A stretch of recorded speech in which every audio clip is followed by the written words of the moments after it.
Le cours est à la mémoire de Caroline Charlotte Bat Agnès et pour la Refoua Shelema, pour la guérison totale de Caroline Charlotte Bat Agnès et de Odette Perla Bat Marie Myriam, que tous les malades, en particulier les deux que nous avons cités, aient une grande Refoua Shelema. Et comment? Pardon? Sarah Bat Rachel, aussi une Refoua Shelema. Sarah Bat Rachel, Refoua Shelema aussi. Donc voilà, je reprends le cours, j'avais oublié d'appuyer. Et on va commencer par deux questions que posent nos maîtres. Première question, comment se fait-il que Hachem demande à Israël de faire un Mishkan dans le désert? D'abord, le désert, ce n'est pas un endroit où on va faire un Mishkan. En plus, au moment où Hachem demande à Israël de faire un Mishkan, il n'y avait pas encore eu la faute des explorateurs, et donc on était censé rentrer dans quelques semaines en Israël. Et donc on pouvait très bien attendre de faire le premier Beth Amikdash à Jérusalem. Pourquoi un Mishkan dans le désert? Deuxième question importante, et on verra à quel point ces deux questions sont liées. Nos maîtres posent la question, mais qu'est-ce qui lui a pris à Moshe de prendre avec lui le Erev Rav? C'est-à-dire des centaines de milliers de non-juifs qu'il a pris avec lui au moment de la sortie d'Israël, d'Égypte. Depuis le départ, Hachem ne parlait que de la sortie d'Israël. Qu'est-ce qui lui prend à Moshe de vouloir sortir, puisque c'est lui qui les a sortis? Il n'a même pas demandé à Hachem. Il n'a même pas demandé. C'est de lui-même qu'il a pris la décision de sortir le Erev Rav, qui d'ailleurs nous a coûté la faute du veau d'or, mais comme on le sait, les Juifs sont pires que les nations, et les Juifs ont fait la faute des explorateurs, qui nous a causé 2 destructions de temples et 4 exils. Alors que la faute du veau d'or faite par les non-juifs ne nous a pas causé 2 destructions de temples et 4 exils. Et c'est normal, en vérité, comprenez ce que je dis quand je dis que les Juifs sont pires que les nations, qu'est-ce que je veux dire? Parce que plus un homme a de la lumière et plus son Yetzer Hara est énorme. Et comme Israël est censé être la lumière des nations, le Yetzer Hara d'Israël est énorme, énorme, énorme, énorme. Justement pour avoir le libre arbitre entre les forces du bien et les forces du mal. Donc d'une certaine manière, c'est la raison pour laquelle la faute des explorateurs est beaucoup plus grave que la faute du veau d'or, parce que justement, Israël est porteur d'une lumière qui est censée illuminer l'humanité tout entière, et justement, pour pouvoir avoir le véritable libre arbitre, les forces contraires sont aussi fortes que les forces du bien, et c'est ce qui fait que Israël tombe très fréquemment. Et on va revenir donc encore une fois à cette question, qu'est-ce qui a pris à Moshe? On va commencer par cette question, de prendre avec lui le Erev Rav. Alors, on va approfondir de plus en plus, mais on va revenir sur une notion dont on a déjà parlé, mais qui est très très importante. Moshe, d'une certaine manière, ne s'est pas trompé. Bon, lui ne pouvait pas imaginer que le Erev Rav allait faire le veau d'or, mais je tiens à préciser, ce n'est pas le Erev Rav qui a fait le veau d'or. Ce sont les espions de Pharaon qu'il a introduits dans le Erev Rav, les fils de Bilham, qui sont arrivés à convaincre le Erev Rav de faire le veau d'or et une grande partie d'Israël. Ça veut dire que Pharaon, comme on le sait, le Rashi le dit, a introduit des espions à lui dans le Erev Rav pour faire tomber et le Erev Rav et Israël. Mais au départ, le Erev Rav n'était pas forcément des gens méchants. Et Moshe, quand il les a fait sortir, quelle était son intention? Comme on l'a déjà expliqué. Parce que Moshe savait qu'on était censé recevoir les premières tables. Et les premières tables, comme on va le redire, étaient censées reconstruire l'humanité tout entière. On le verra dans le nom Mishkan. Pas seulement Israël, mais l'humanité tout entière. D'où on le sait, il y a 620 lettres, dans les premières tables.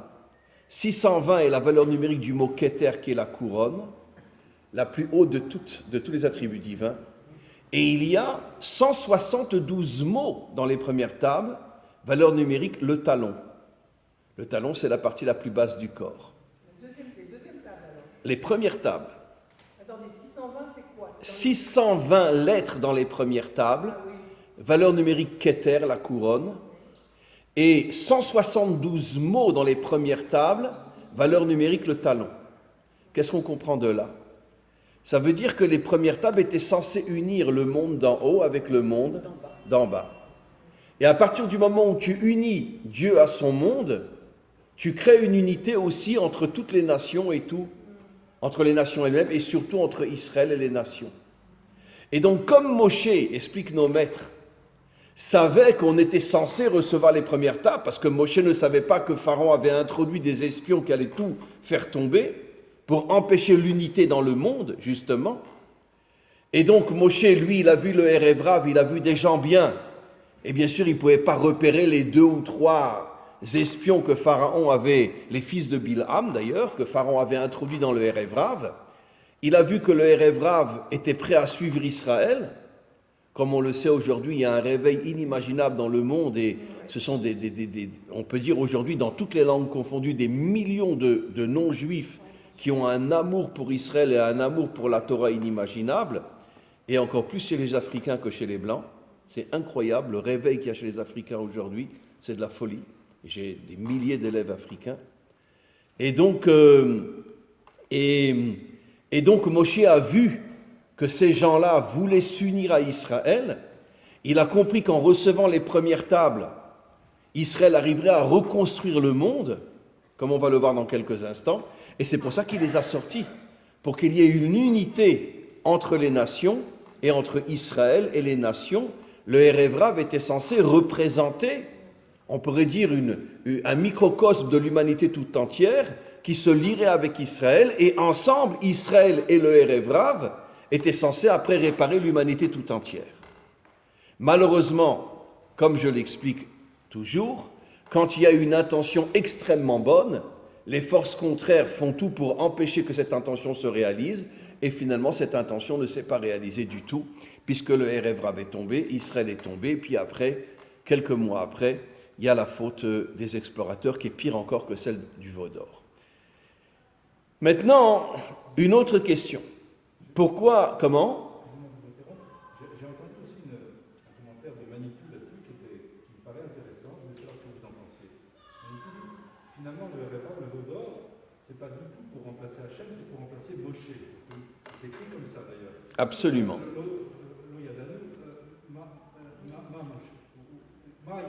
Absolument. Non, je répète juste ce que vous dites parce qu'on ne vous entend pas d'ici, qu'en vérité, le veau d'or n'était pas uniquement un acte d'idolâtrie. D'ailleurs, certains grands commentaires comme Nachmanide, le Ramban, dit que ce n'était pas un acte d'idolâtrie. Il voulait simplement remplacer Moshe, mais pas se déconnecter de Dieu. Et Manitou dit une chose intéressante, finalement c'est un prélude au christianisme. Parce qu'ils avaient besoin d'une représentation. C'est ça la différence entre le Erev Rav et les Bnei Israël. Bien sûr. Et quand Hachem dit Shichet Amecha, quand il dit Amecha, c'est ton peuple, c'est pas le mien. C'est le Erev Rav que tu as sorti. Que tu as sorti. Et que tu n'as pas vu qu'ils ont introduit des espions à l'intérieur du Erev Rav. C'est une préfiguration du christianisme qui a besoin aussi d'une représentation. Absolument. Absolument. D'ailleurs, tout à l'heure, je vais dire quelque chose et je vais me faire descendre, mais c'est pas grave. J'ai l'habitude qu'on me tire dessus, alors c'est pas grave. Ah, quand je vais vous dire ce que je vais dire tout à l'heure, vous me frappez pas, hein? Non? Très bien. Parce que je vais vous révéler quelque chose de fou. Mais bon, doucement, doucement. Donc maintenant, revenons au Mishkan dans le désert. Pourquoi le désert? Sachez que nos prophètes appellent l'humanité Midbar Ha'amim, le désert des peuples. Pourquoi le désert? Parce que n'oublions pas que depuis l'époque de Nimrod, les peuples avaient perdu leur identité.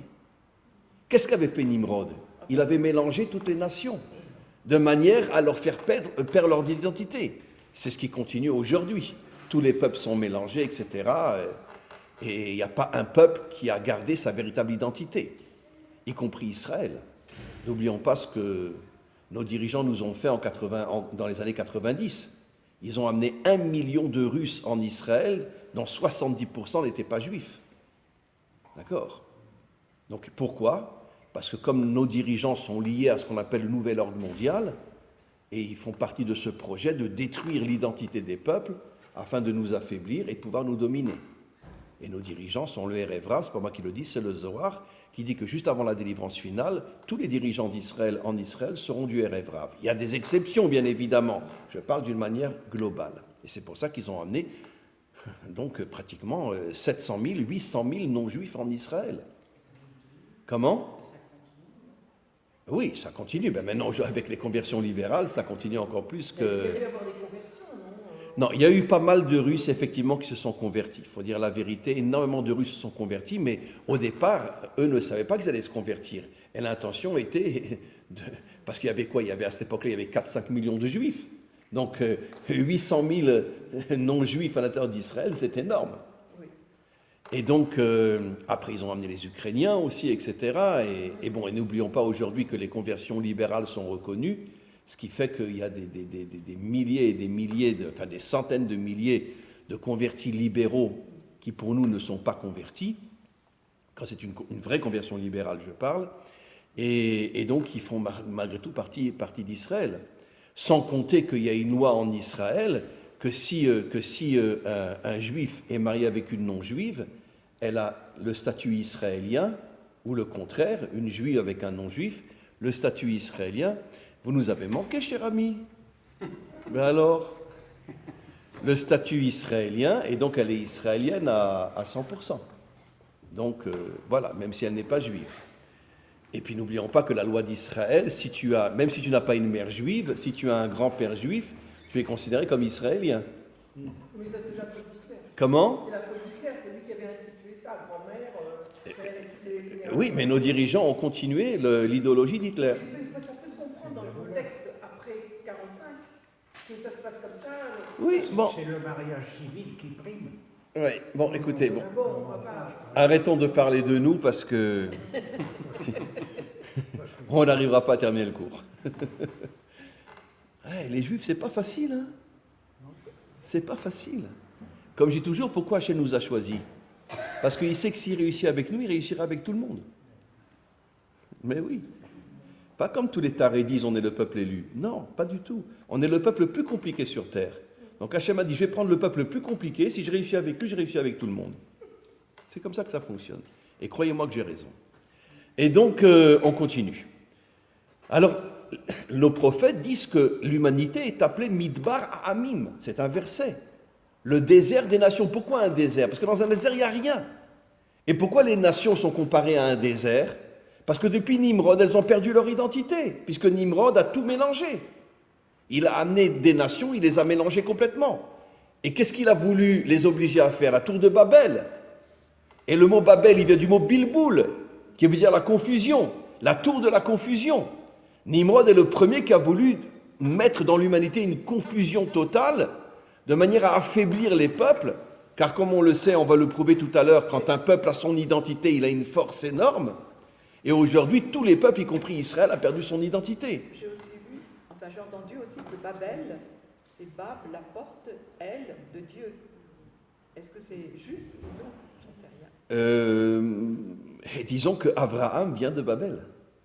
Justement. Abraham sort de Babylonie. Donc le fondateur d'Israël sort de Babylonie. Oui. Donc il y a peut-être un lien, effectivement. Oui. Je trouve ça intéressant. Oui. Oui. En tous les cas, donc encore une fois, maintenant vous allez comprendre. La question était pourquoi Dieu demande à Israël de construire un Mishkan dans le désert ? Parce que l'intention de Dieu était de reconstruire l'humanité tout entière. Et le Mishkan était censé être, comme je vais le prouver, le symbole de la présence de Dieu dans le désert. Ça veut dire, le désert, c'est les peuples, afin de reconstruire l'humanité et de lui redonner son identité. Et on va le prouver. Le mot Mishkan, si on prend les deux premières lettres, on les lit à l'envers, ça fait Shem, le nom. Prenez les deux dernières lettres, Kaf Nun 70, le nom des 70 nations, Mishkan. Le nom des 70 nations. Ça veut dire que le Mishkan était censé redonner aux nations leur identité. Ça n'a pas marché. Parce qu'il y a eu le veau d'or, il y a eu les explorateurs, et finalement le Mishkan n'a servi à rien. De plus, on était censé recevoir les premières tables qui unissaient le monde d'en haut et le monde d'en bas, et qui unissaient aussi tous les peuples et Israël et les nations. Rien n'a marché. Donc le Mishkan a été finalement quelque chose de raté complètement. D'ailleurs, les deux premiers temples aussi, puisque les deux premiers temples ont été détruits. Donc ils n'ont pas servi à grand-chose. Le seul temple qui véritablement amènera à l'humanité tout entière sa reconstruction, c'est le troisième, qui est par rapport à Yaakov. Yaakov, c'est la sphira de Tiferet, l'union des contraires, l'union de tous les peuples. Donc maintenant, on comprend pourquoi. Je réponds aux deux questions et je vais avancer encore plus. Mishkan, ça veut dire Shem Aïn, le nom des 70 nations. Ça veut dire que le Mishkan était censé apporter dans le monde, dans le désert précisément, qui fait allusion à l'humanité qui a perdu son identité, qui était censé justement rapporter l'identité aux nations. Et maintenant on comprend pourquoi Hachem a demandé de faire le Mishkan dans le désert. Ce n'était pas pour Israël le Mishkan. Évidemment qu'Israël avait une fonction d'entretenir le Mishkan. Le Mishkan était censé dégager dans le monde une lumière, s'il n'y avait pas eu encore une fois la faute du veau d'or et la faute des explorateurs, était censé dégager une lumière qui se serait propagée dans le monde entier et qui aurait permis aux nations de retrouver leur identité véritable. Et la deuxième question était pourquoi Hachem a pris le Erev Rav? Parce que justement, pourquoi Moshe a pris le Erev Rav? D'ailleurs, Moshe et Hachem, c'est les mêmes lettres, hein, à l'envers. Moshe, Hachem, c'est les mêmes lettres. Et pourquoi Moshe a pris le Erev Rav? Parce qu'encore une fois, il savait qu'il faudrait construire le Mishkan pour reconstruire l'identité des nations et on était censé recevoir les premières tables qui allaient unir le monde d'en haut avec le monde d'en bas et donc les nations entre elles et Israël et les nations. Donc finalement, la sortie d'Égypte était censée être la délivrance finale, où tout devait être construit, mais évidemment, les forces du mal se sont acharnées sur Israël pour le faire tomber, et Israël est tombé, et finalement le Mishkan n'a servi à rien. Malheureusement, on n'a pas reçu les premières tables, on les recevra qu'au moment de la délivrance sur le mont Sion, et on a reçu les deuxièmes tables, qui ne nous protègent pas, qui finalement sont avec nous, c'est vrai, mais on s'en passerait. On a hâte de retrouver les premières. Maintenant, je vais aller un petit peu plus loin. Erev Rav. Si vous prenez le mot Erev Rav, prenez d'abord le Aïn. Ça fait 70, les 70 nations. Donc le Erev Rav était le microcosme des 70 nations. Et après, vous avez Rav, Rav. Rav, Rav. D'accord? Rav, Rav. D'accord? Rav, Rav. Ouais. Mais si vous rajoutez 2 fois Rav, Rav, 2 fois Resh. Resh, c'est 200. 2 fois 200, ça fait 400. 400, c'est la valeur numérique du Tav, la dernière lettre de l'alphabet. Et vous avez 2 bêtes. Oui, parce que dans Rav, c'est sûr, il n'y a que des bêtes. Vous avez 2 bêtes, d'accord? 2 fois bête, ça fait Dalet. Eh bien, Tav et Dalet, ça fait date, religion. Aïn, date, les 70 peuples étaient tombés dans la religion. C'est quoi la religion? C'est le venin du serpent, comme on ne cesse de l'expliquer, puisque c'est quoi la religion?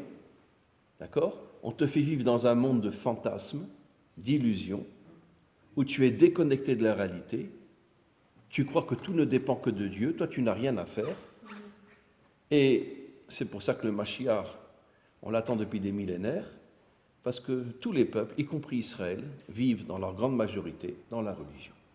Oui, mais nous on parle de Brite. Comment? On parle de Brite à la différence des nations.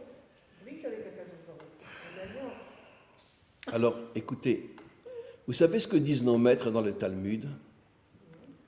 Que si un juif faute avec son brite, ce qui est aujourd'hui 90%, si pas 90% des juifs, d'accord?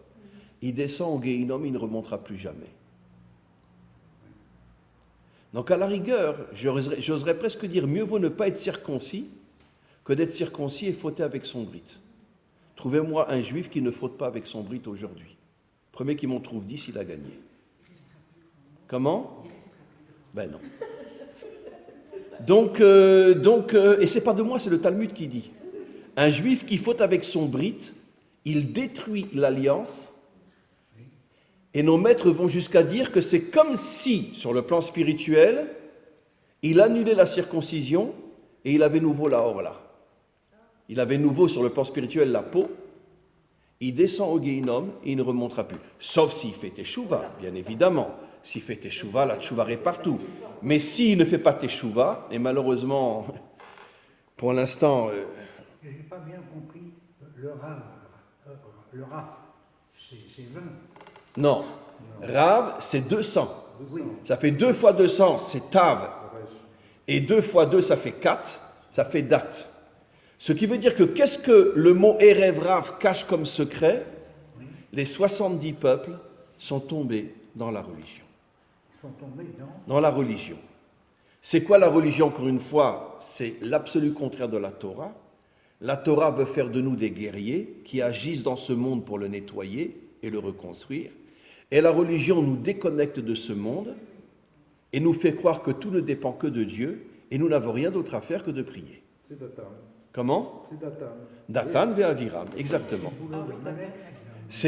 Et c'est pour ça que Amalek n'a détruit que les 2 dernières lettres du nom divin, a laissé les 2 premières. Et qu'est-ce que dit le Hari Akadosh? Les 2 premières représentent Dieu en haut et les 2 dernières représentent Dieu en bas. Et Amalek n'est pas contre le fait que Dieu existe, mais reste en haut, fous-nous la paix. D'accord? Hein? Notre Père qui est aux cieux, surtout restez-y. Voilà. Mais surtout ne descends pas en bas. Donc on voit que le mot... Et non, maintenant, alors quelle était l'action de Moshe? Quand Moshe a su qu'on allait recevoir les premières tables, qui sont la vraie Torah, qui unit le monde d'en haut avec le monde d'en bas, et qui unit les nations entre elles et Israël et les nations, c'est pour ça qu'il a sorti le Erev Rav, pour les sortir de la religion. De toute façon, Israël était lui aussi un peuple complètement religieux, puisque pendant 210 ans en Égypte, tout Israël était à 99% idolâtre. Grâce à la venue de Moshe, 20% ont fait teshuva, mais 80% ont refusé de faire teshuva et ont disparu en Égypte. Et les 20% qui ont fait teshuva, apparemment la teshuva n'était pas une teshuva extraordinaire, puisqu'ils ont quand même fait la faute du Vaudor, ils ont quand même fait la faute des explorateurs. Donc c'était un processus de teshuva, mais qui n'a pas abouti. Voilà. Donc maintenant, je résume et on va aller un petit peu plus loin. On a compris quelque chose d'extraordinaire. Pourquoi le Mishkan dans le désert? Parce que le Mishkan fait allusion aux 70 nations, leur redonner leur nom, c'est-à-dire leur redonner leur identité. Mais pour ça, il fallait que Moshe sorte le Erev Rav, qui est le microcosme de toute l'humanité. Il l'a sorti, mais malheureusement, Pharaon a été plus malin que Moshe. Il a introduit des espions dans le Erev Rav et ils ont tout fait tomber. Ce qui veut dire que le Mishkan n'a servi à rien. Les premières tables, on ne les a jamais reçues. Et malheureusement, ça fait 4000 ans qu'on vit avec les deuxièmes tables, qui sont tout simplement la religion juive, et rien de plus. Voilà.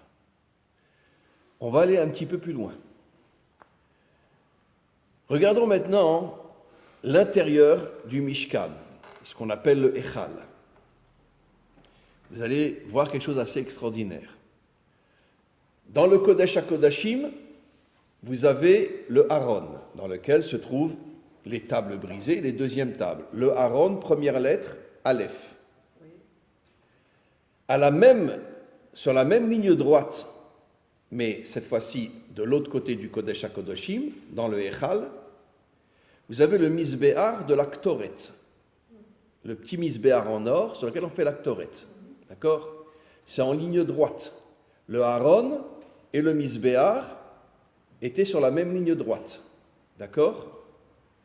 Et Aaron, Aleph, Misbéar, Mem. Ça fait le mot M, maman. Et qu'est-ce que représente la maman? La Bina. La Bina est appelée maman. M, Ima. La Chochma est appelée Abba. Et la Bina, qui est cette sphira qui est au-dessus de ce monde, est appelée Ima, la mère. D'ailleurs, dans le nom divin, Yud Ke Vav Ke, le père, la mère, la fille, le fils et la fille. Voilà. Le Vav, c'est le fils, et le dernier E, c'est la fille. C'est-à-dire le noyau familial. Pourquoi le noyau familial? Quel est le rapport avec le nom divin? Je l'ai déjà dit 1000 fois. S'il n'y a pas de famille, Dieu ne peut pas se dévoiler dans ce monde. C'est pour ça que les peuples sont appelés Mishpechot Adama, les familles de la terre. Comme pour dire, je ne pourrai me dévoiler dans ce monde que lorsque toutes les familles auront été reconstruites. Donc, on continue. Vous avez donc le Aaron Aleph, le Misbéar de Ktoret, Mem. Pourquoi ça c'est lié avec la Bina, M, Bina? Parce que rappelez-vous, je l'ai déjà dit plusieurs fois, dans la Ktoret, il y avait 11 parfums, enfin 11 plantes parfumées.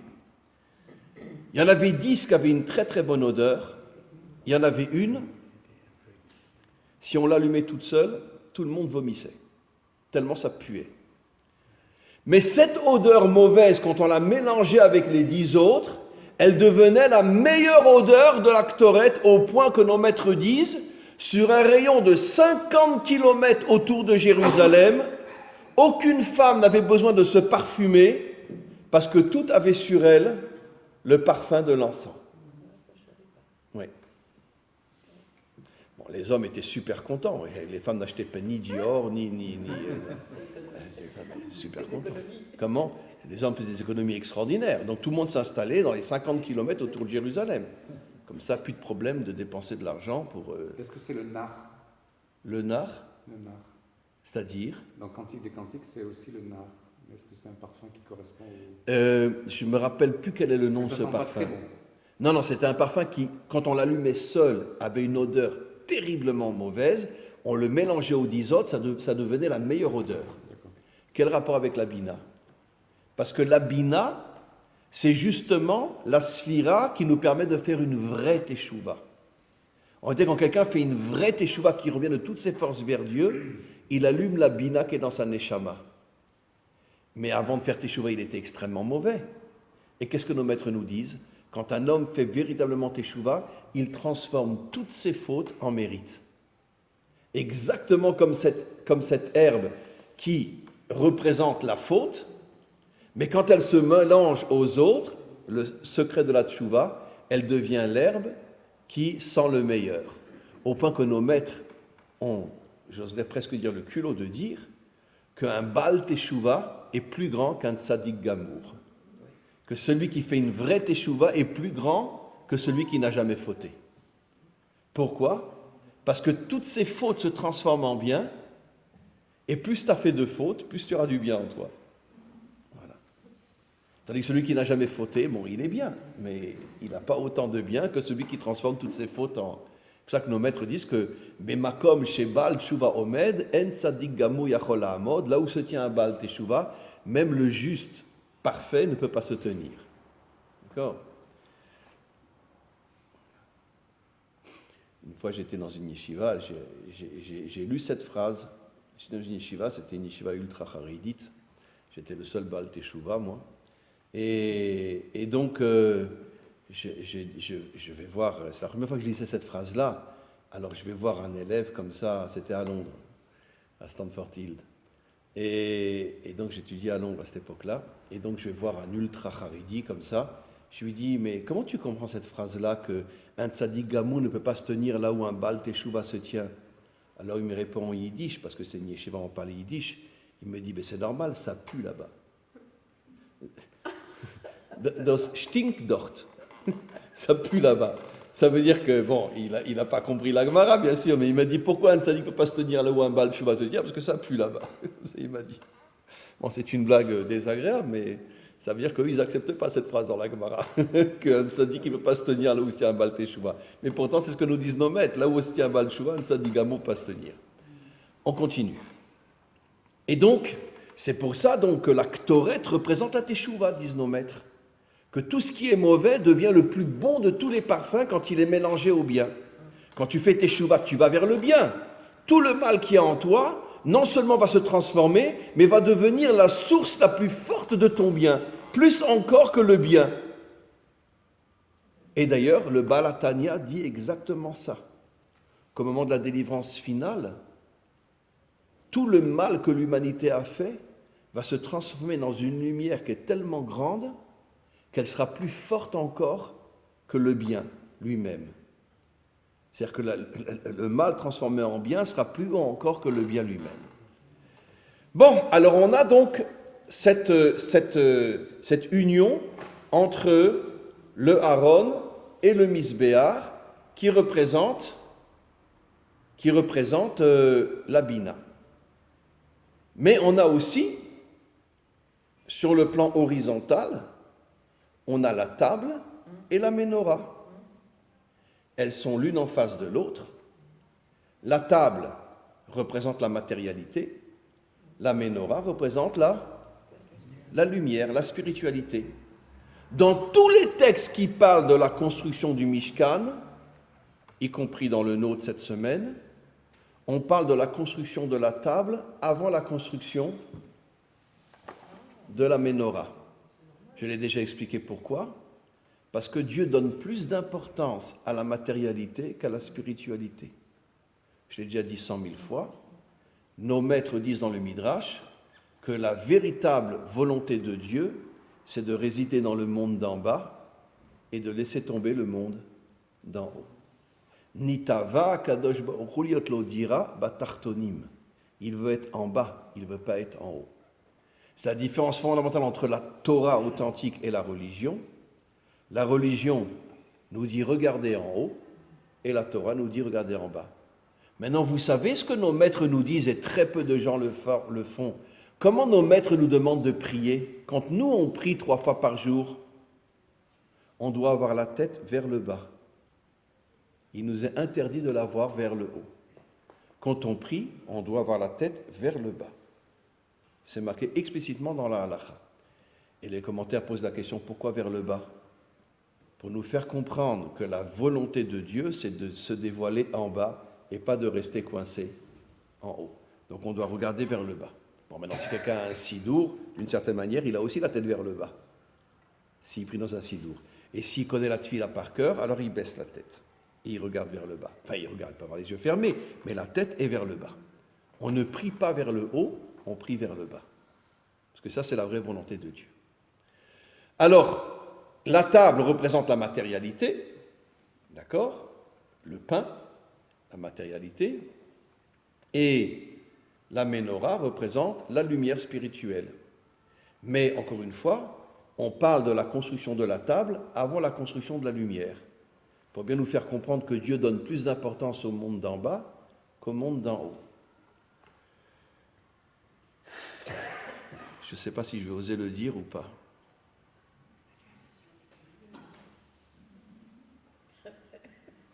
Non, je sais que je vais me faire descendre. Ben écoutez, c'est assez incroyable. Parce que si vous prenez le Aaron et le Misbéar, et si vous prenez la table et la menorah, vous avez une croix. Alléluia. Et vous avez une croix. Ben oui, vous avez une croix. Vous avez une croix. Les 4 objets qui sont dans le Mishkan, dans le Echal, vous avez une croix. Et ça veut dire que, je vais vous expliquer quelque chose d'extraordinaire. Ça veut dire que vous avez une croix. Vous avez l'unité entre la matière et la spiritualité, et l'unité entre le monde d'en haut et le monde d'en bas. Puisque le Misbéar, c'est celui qui fait tchouva, donc qui était tout en bas. Donc, vous avez la forme d'une croix. La forme de... Non, mais vous ne voulez pas, je vais expliquer. Vous avez la forme d'une croix. Ben oui. Les 4 objets qui sont le Aaron, la table, la menorah et le Misbéar ont la forme d'une croix. Au début, le christianisme... Comment? Au début, le christianisme, c'était des symboles juifs. Oui, mais je vais expliquer justement. Je vais vous expliquer quelque chose d'assez extraordinaire. Oui, cher ami? Je crois savoir que Maïmonide dit que le siman de la Mishnah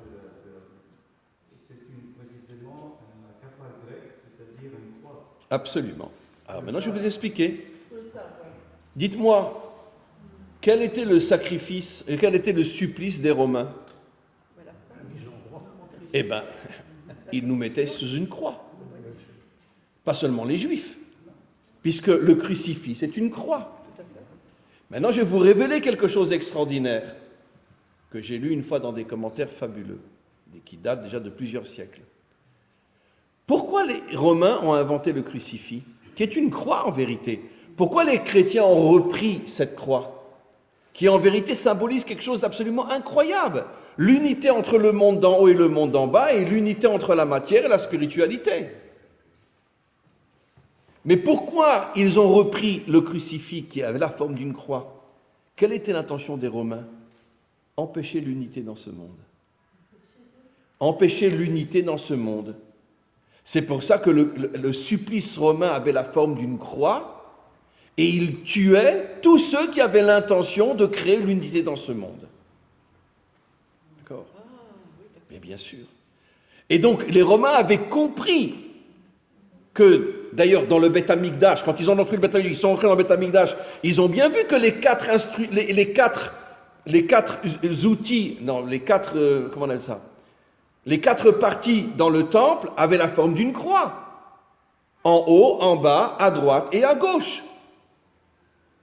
Et c'est là qu'ils ont inventé le crucifix pour dire que tout celui qui cherche l'unité dans ce monde, on le crucifie. Pour dire on empêchera l'unité entre le monde d'en haut et le monde d'en bas, et on empêchera l'unité entre la matière et la spiritualité. Mais je suis désolé de vous dire que l'origine de la croix, elle était dans le temple. Aussi incroyable que ce soit. C'est aussi l'idée des 10 commandements. Aime l'Éternel de tout ton cœur et aime ton prochain comme toi-même. C'est-à-dire qu'il y a Oui. la relation verticale et la relation Absolument. horizontale. Absolument. Il n'y a pas un côté positif là-dedans. C'est pas possible qu'il y ait un côté Mais juste, mais je sais que je vais me faire descendre parce que les gens ne voudront pas accepter ce que je dis. Mais à son origine, la croix n'est pas quelque chose de négatif. Elle représente l'unité entre la matière et la spiritualité, l'unité entre le monde d'en haut et le monde d'en bas. À l'origine, la croix a été créée dans le temple. Les quatre comment on appelle ça, les quatre parties du Héral avaient la forme d'une croix. Chaque Kohen qui rentrait dans le Héral voyait qu'il y avait la forme d'une croix. Mais la croix dans le sens tel que je l'explique, qui est le monde de l'unité. Le monde de l'unité. La croix représente l'unité. Vous voulez dire par là que la croix a été dévoyée et quand on prend l'épée, elle a une forme de croix aussi, l'épée, bien sûr. Bechar Becha Tiryé, bien sûr. C'est ça.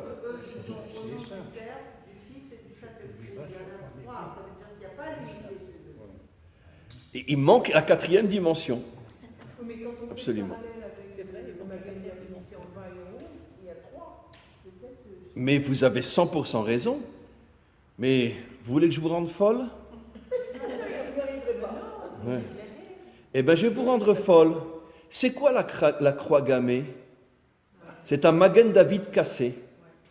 Ah oui, tout à fait. La croix gammée est un Magen David cassé. Puisque c'est quoi la croix gammée? Eh bien, si vous prenez les parties horizontales et vous les reliez, eh bien ça fait un triangle. Donc ça fait 2 triangles. Ça veut dire que qu'est-ce qui se cache derrière la croix gammée?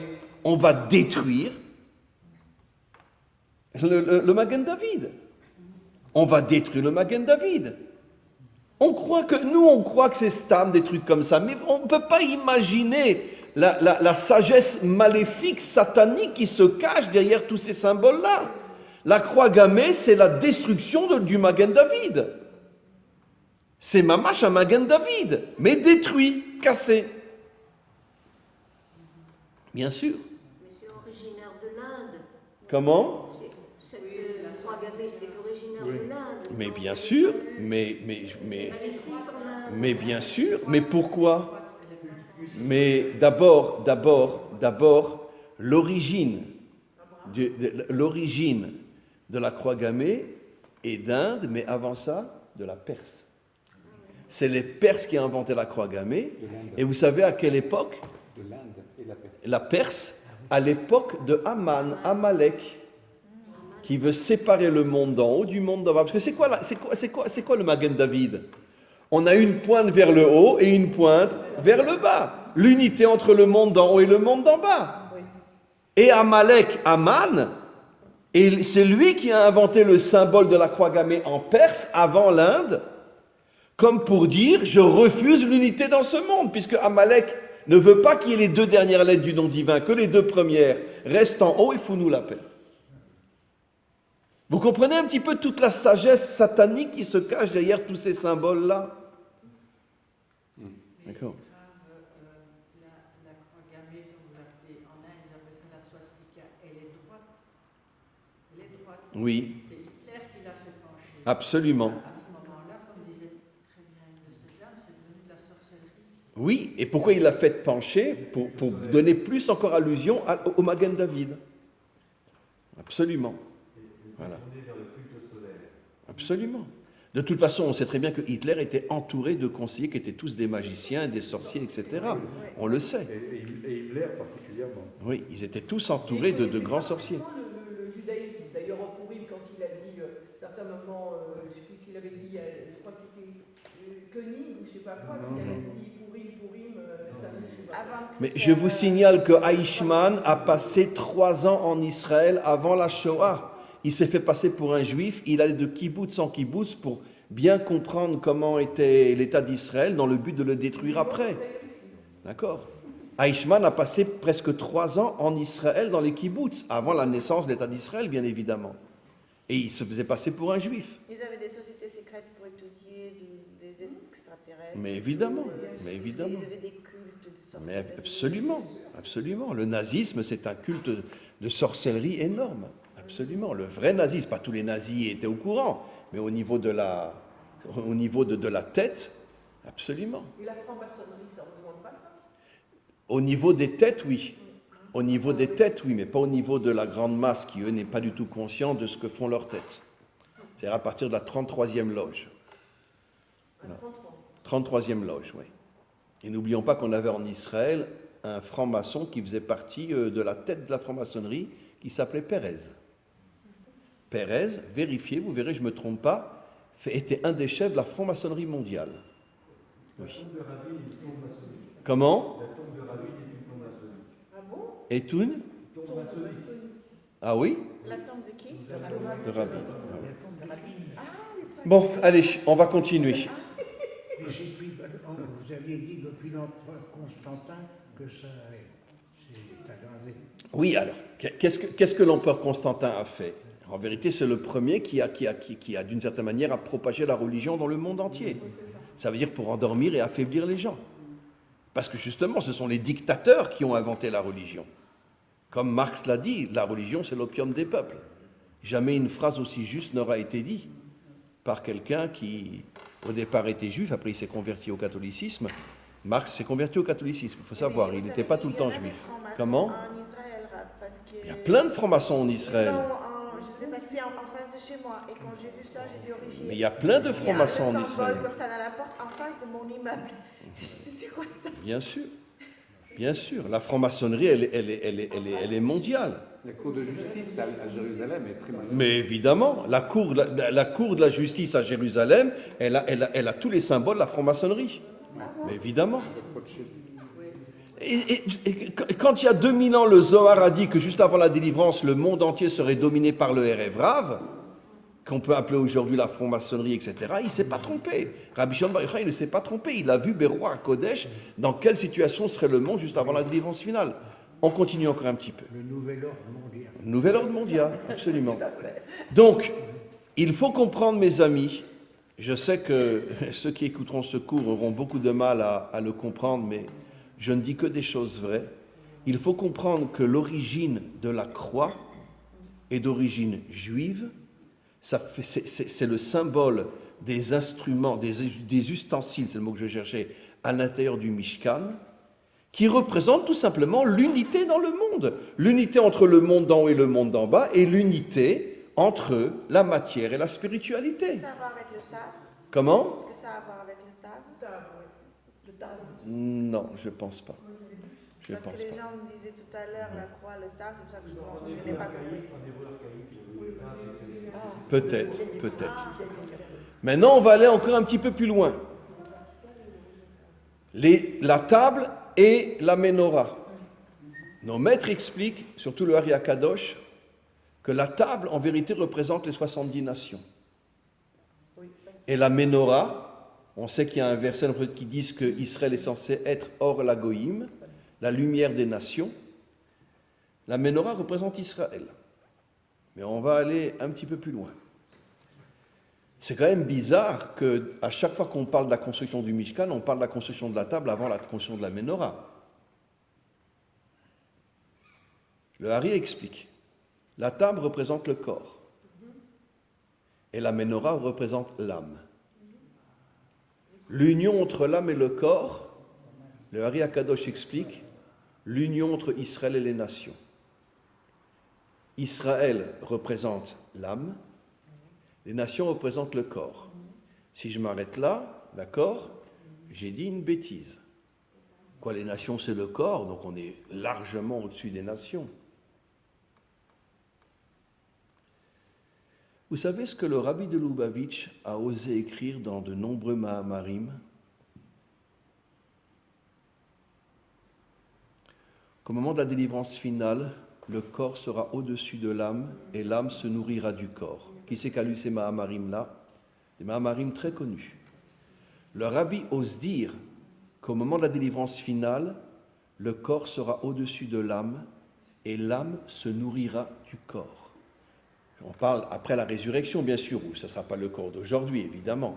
Mais malgré tout, il y aura une dimension corporelle, il y aura une dimension nishmatique, et l'âme puisera ses forces du corps. Bon, on verra quand on y sera. Mais en tous les cas, il y aura un corps et il y aura une âme.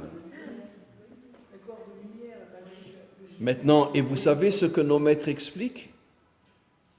Que la table, qui est le corps, la matière, représente les nations. La menorah, qui est la lumière, qui est Israël, représente l'âme. Et si le rabbi de Lubavitch ose dire qu'au moment de la délivrance, le corps sera au-dessus de l'âme,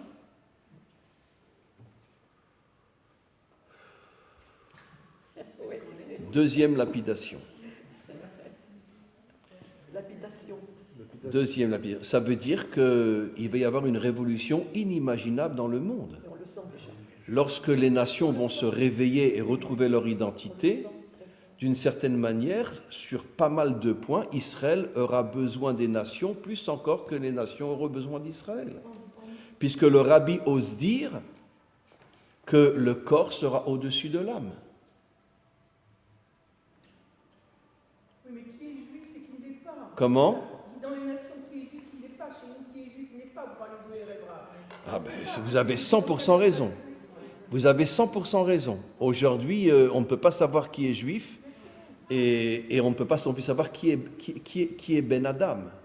Parce qu'on sait très bien que parmi les 7 milliards d'hommes et de femmes sur Terre, la majorité ne sont pas des descendants d'Adam et Ève.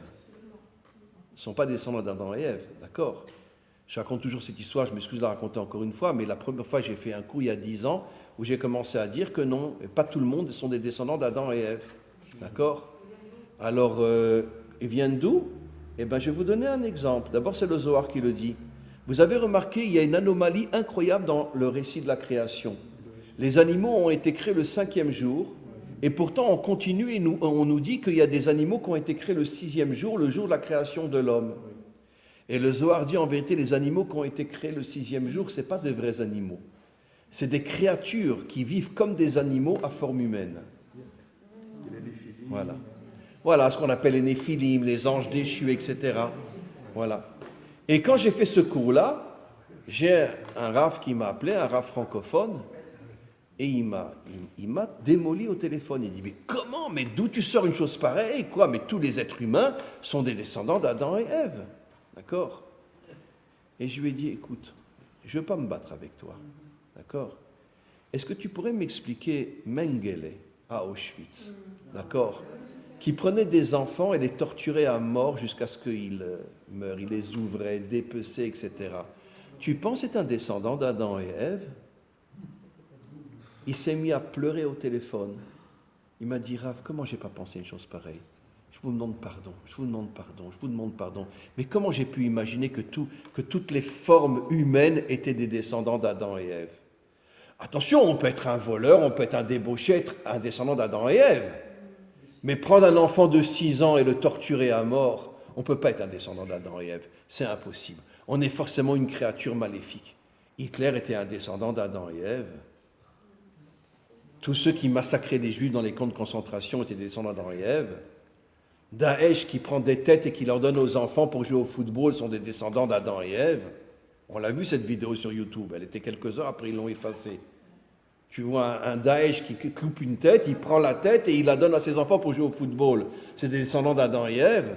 Évidemment qu'il y a plein de gens qui sont en vérité des anges déchus ou des créatures à forme humaine qui sont des animaux. Mais les vrais descendants d'Adam et Ève, c'est une minorité dans ce monde. Et c'est eux qui vont reconstruire les 70 peuples avec Israël. Voilà. Mais maintenant, quand tu te balades dans la rue, et tu peux être sûr que tu vois un juif, est-ce que c'est un vrai juif? Tu vois, entre parenthèses, un non-juif, est-ce que c'est un descendant d'Adam et Ève? C'est pas un descendant d'Adam et Ève? Tout est mélangé aujourd'hui, le monde est complètement mélangé. Mais ça, c'est la volonté justement des forces sataniques pour nous affaiblir. On continue. C'est Donc, les Néphilim, hein, dont vous parlez. Comment? C'est des Néphilim qui sont tombés. Les Néphilim, bien sûr, c'est une partie. Les plus belles de nos femmes. Mais nos maîtres le disent clairement. Une partie des gens qui ont une forme humaine, ce sont des anges démentiels qui sont descendus, qui ont pris une forme humaine, et c'est eux qui ont causé le déluge. Et on ne les retrouve pas dans les Cananéens. Comment? On les retrouve en partie dans les Cananéens. Bien sûr, ils se sont mélangés après partout. Mais oui, il y avait des géants dans le pays de Canaan. Il y avait des géants qui étaient des descendants des Néphilim, bien évidemment. Évidemment que tout est mélangé aujourd'hui. Qui ont trouvé les femmes nées Adam, belles, et qui les ont Mais prises. le verset dit, la première chose qu'ils ont fait lorsqu'ils sont descendus dans le monde, c'est courir après les femmes de Adam. Voilà. Et c'est eux qui ont lancé la débauche dans le monde. Absolument. Et jusqu'à aujourd'hui, c'est la source de la débauche mondiale ne vient pas des humains, elle vient de ces anges déchus, tels que nos maîtres le disent. On ne peut pas savoir. On ne peut pas savoir. Quand tu croises quelqu'un, va savoir si ce n'est pas un descendant d'un ange déchu. Va savoir. De toute façon, moi je suis persuadé que tous les grands criminels, je veux dire les grands assassins, ne sont pas des êtres humains, c'est absolument évident. Leur origine vient de choses, voilà. C'est Hachem qui a créé les forces démoniaques. Oui, il les a créés parce qu'il veut que l'homme ait le libre arbitre, bien sûr. Mais je vais vous dire quelque chose, je suis convaincu, persuadé qu'il y a sur Terre, d'accord, ce qu'on appellerait, bon, j'aime pas le mot, des martiens, qui viennent d'autres planètes et qui ont pris une forme humaine et qui sont au milieu de nous et qui essayent de tout faire pour détruire notre monde. Absolument. Je suis persuadé. Enfin, on va quand même pas imaginer que sur un univers qui fait des milliards et des milliards et des milliards de kilomètres, il n'y a que la Terre qui est habitée. Enfin, quel est l'idiot qui va penser une chose pareille? D'ailleurs, la Torah dit exactement le contraire. Donc c'est impossible qu'il n'y ait que sur notre Terre qu'il y ait des créatures. Sur des milliards et des milliards et des milliards d'années-lumière de l'univers. Je ne dis pas qu'il y a des créatures qui sont comme nous, mais c'est sûr qu'il y a des créatures partout. Et sans doute, il y en a pas mal qui ont dû arriver dans ce monde, et puis après prendre une forme humaine, et font tout pour détruire ce monde. Ce sont les grands dirigeants, les grands criminels, etc. Moi, je suis persuadé. Dans la paracha qui dit ça, Comment? dans la paracha qui dit ça, Oui. sur Art Scroll, sur le Tanakh Stone Oui. Edition d'Art Scroll, sur cette paracha, il parle des extraterrestres. Il parle de Oui, trois mais fois. c'est évident.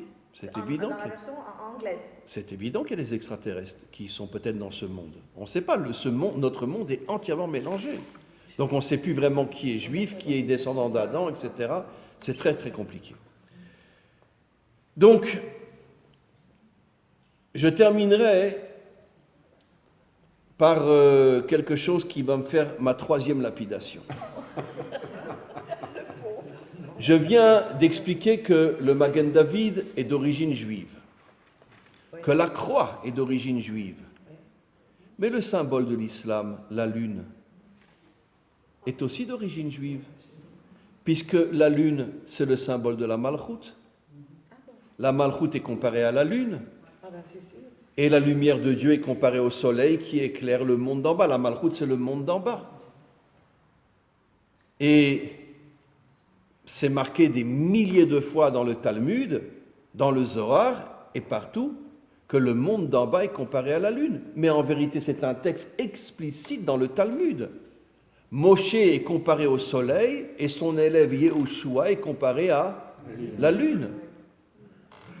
Parce que Yehoshua, c'est le monde d'en bas et Moshe, c'est le monde d'en haut, qui éclaire le monde d'en bas. C'est quand même incroyable. C'est quand même incroyable. Finalement, ceux qui ont été nos pires ennemis pendant des siècles, aujourd'hui les choses changent, Baruch Hashem, et chez les musulmans, et à plus forte raison chez les chrétiens. Mais vous voyez 3 symboles qui sont tous les 3 d'origine juive.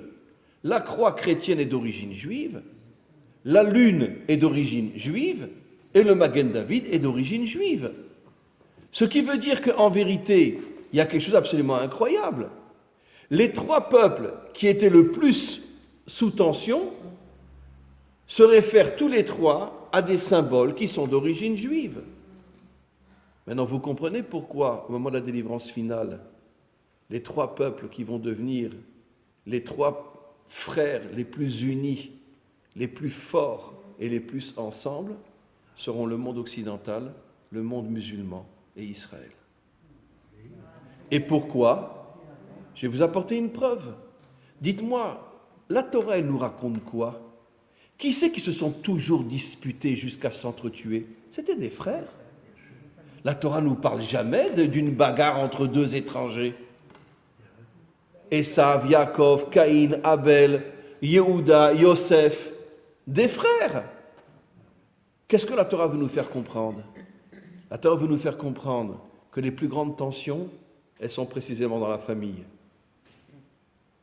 Mais au moment de la délivrance, lorsque cette famille, qui est le monde chrétien, le monde juif et le monde musulman, seront tous les 3 nettoyés de toutes les forces négatives qui sont en eux, on redeviendra de véritables frères. De véritables frères. Et finalement, tout le monde prendra conscience que la croix, le Magen David et la lune sont d'origine d'Israël. Et c'est comme ça qu'il y aura cette unité incroyable entre les nations.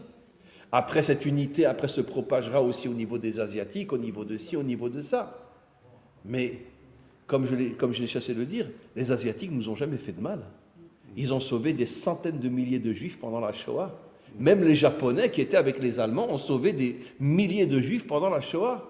Ne parlons pas des Chinois, qui ont sauvé énormément de Juifs pendant la Shoah. Et pourquoi ce ne sont pas nos ennemis? Parce qu'ils ne sont pas de notre famille. Nos pires ennemis, c'est ceux qui sont de notre famille. Et la délivrance va casser toutes ces forces négatives qui se sont introduites dans la famille. Et donnons un exemple simple. Donnons un exemple simple. C'est vrai qu'il y a énormément de familles qui sont cassées. Énormément de familles où les parents ne parlent plus aux enfants, où l'homme et la femme sont chacun de son côté, même s'ils ne sont pas divorcés. C'est incroyable. C'est quand même, la famille, c'est aussi, malheureusement, le symbole de la dispute. Combien de gens ne se parlent plus, combien d'enfants quittent les parents, ne veulent plus leur en entendre parler, etc. Rachem, pas chez nous, mais ça existe. Et quel est le but final de la délivrance? Reconstruire la famille, le couple, parents-enfants.